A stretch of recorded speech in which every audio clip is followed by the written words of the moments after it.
नमस्कार, कैसे हैं? मेरे ख्याल से अच्छे होंगे। चलिए आज के करंट अफेयर को देखते हैं।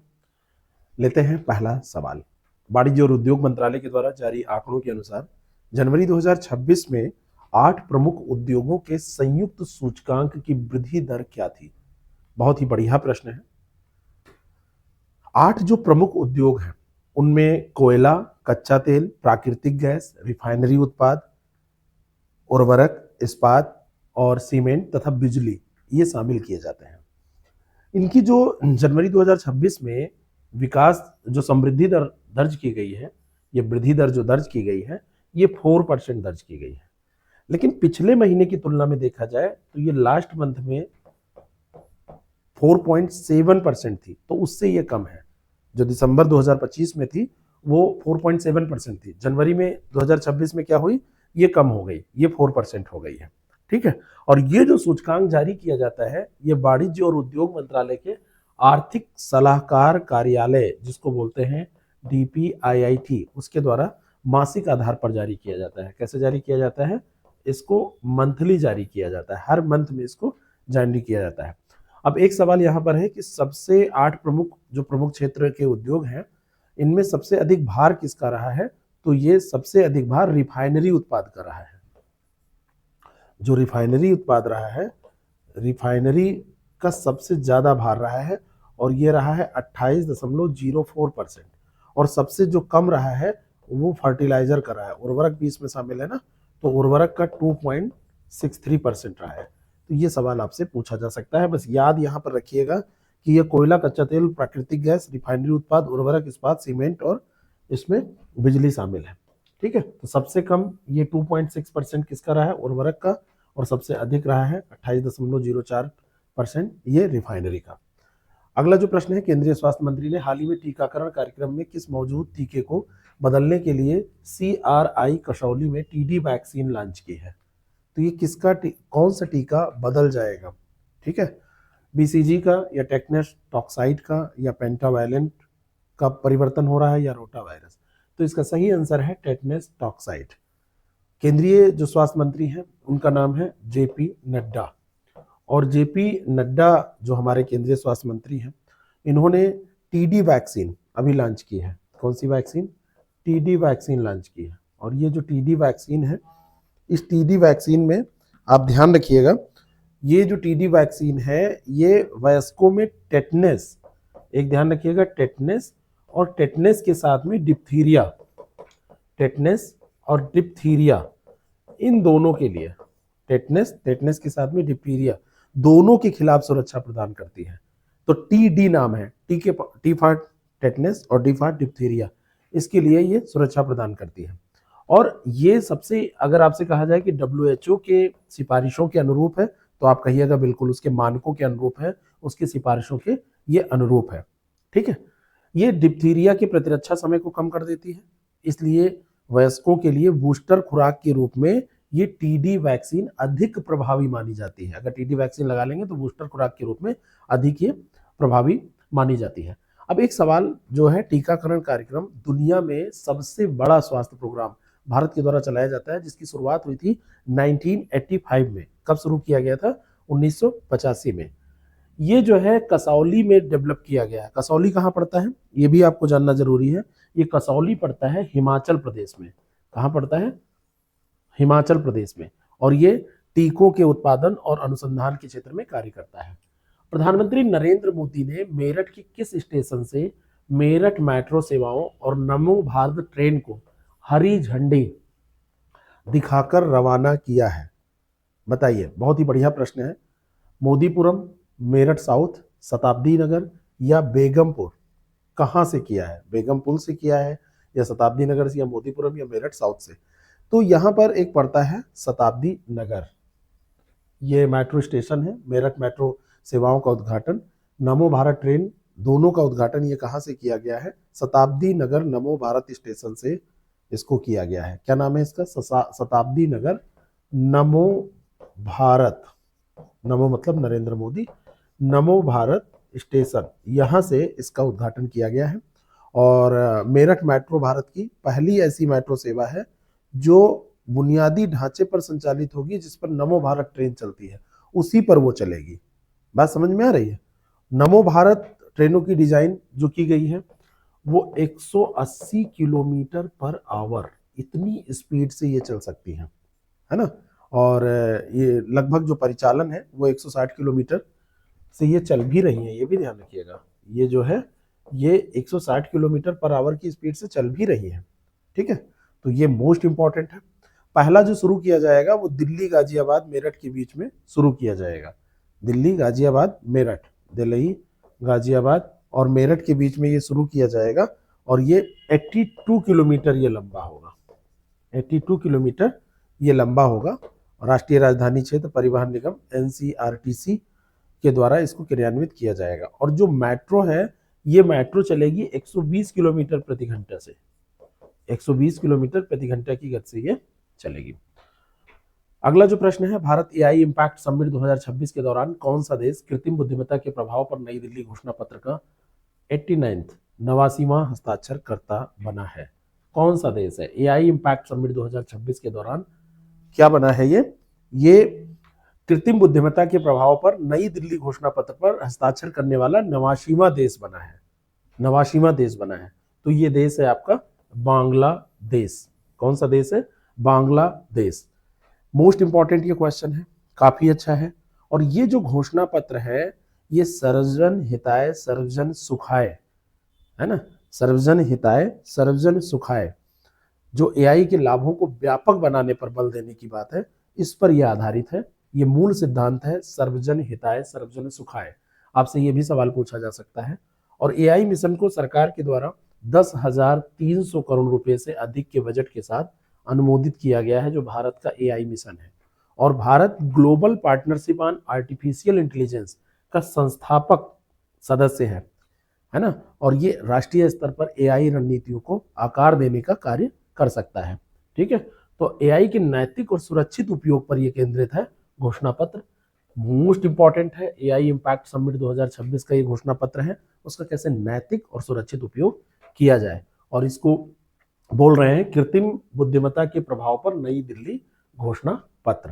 तो बांग्लादेश इस पर हस्ताक्षर करने वाला 89वां देश बन गया है। नॉट आउट एट 100 विषय के साथ राष्ट्रीय दिव्यांगजन, नॉट आउट एट 100 विषय के साथ राष्ट्रीय दिव्यांगजन क्रिकेट खेल महोत्सव 2026 की मेजबानी किस शहर ने की? बहुत ही बढ़िया प्रश्न है। ये इंदौर है कि भोपाल है कि जयपुर है कि लखनऊ? ये देखिए MP की राजधानी है जयपुर, राजस्थान की राजधानी है लखनऊ, UP की।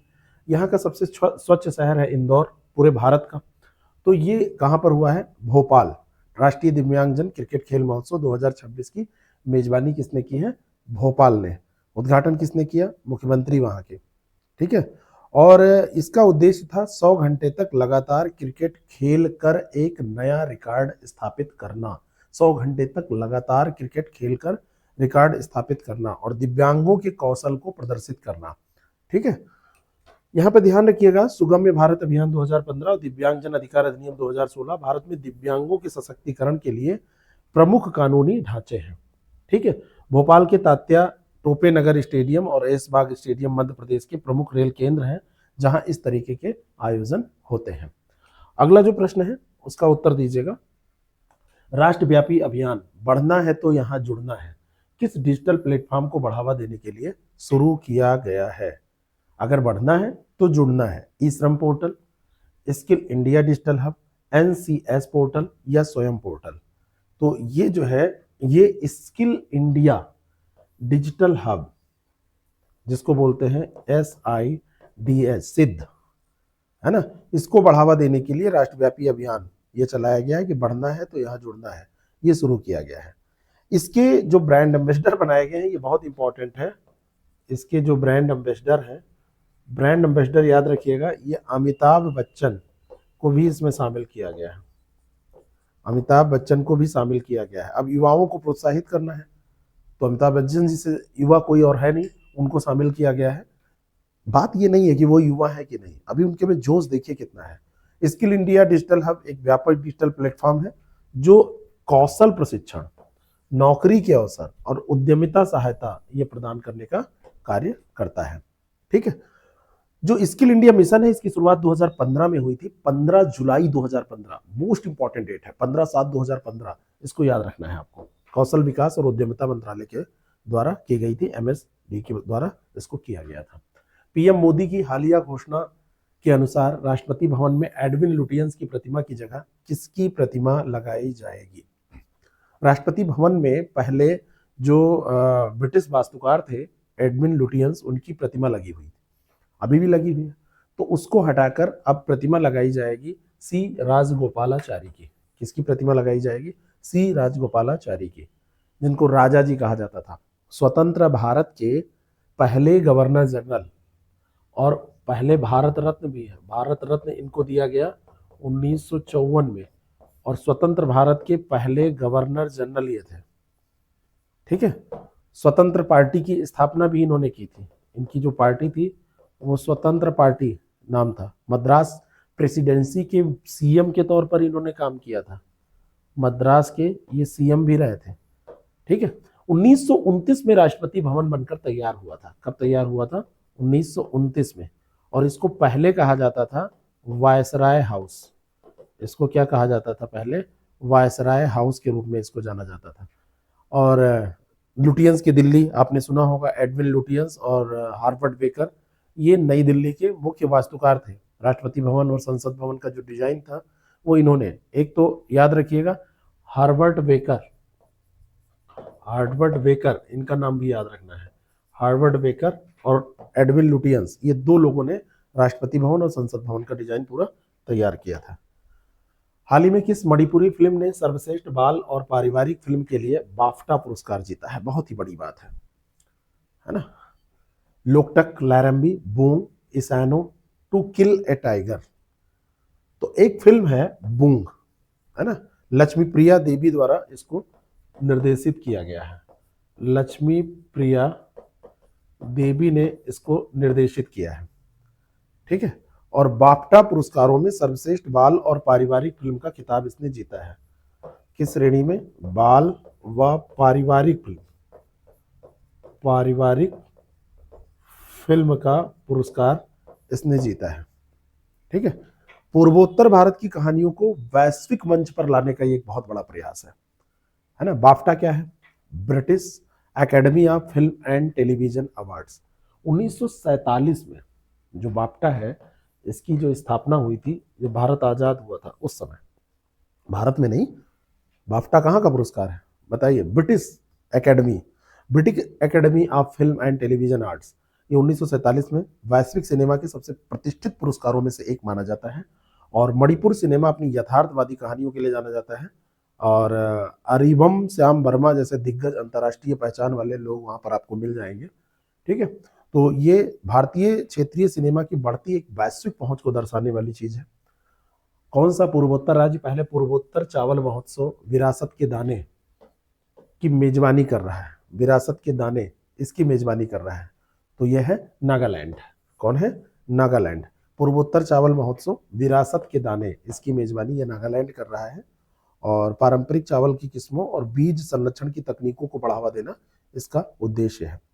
मणिपुर का एक चावल है जिसको कहते हैं चाक हाओ। क्या कहते हैं? चाक हाओ। तो इसको जीआई टैग मिल चुका है, जीआई टैग इसको मिल चुका है। ठीक है, नागालैंड आप जानते हैं झूम जो खेती है, झूम agriculture, shift slash and burn जो शिफ्टिंग एग्रीकल्चर है। ठीक है, दूसरी चीज है हॉर्नबिल महोत्सव। हॉर्नबिल जो महोत्सव है इसके लिए भी ये जाना जाता है। ठीक है, बाकी जैव विविधता के लिए तो आप जानते ही हैं, चावल की हजारों स्वदेशी किस्में भी यहाँ पाई जाती हैं।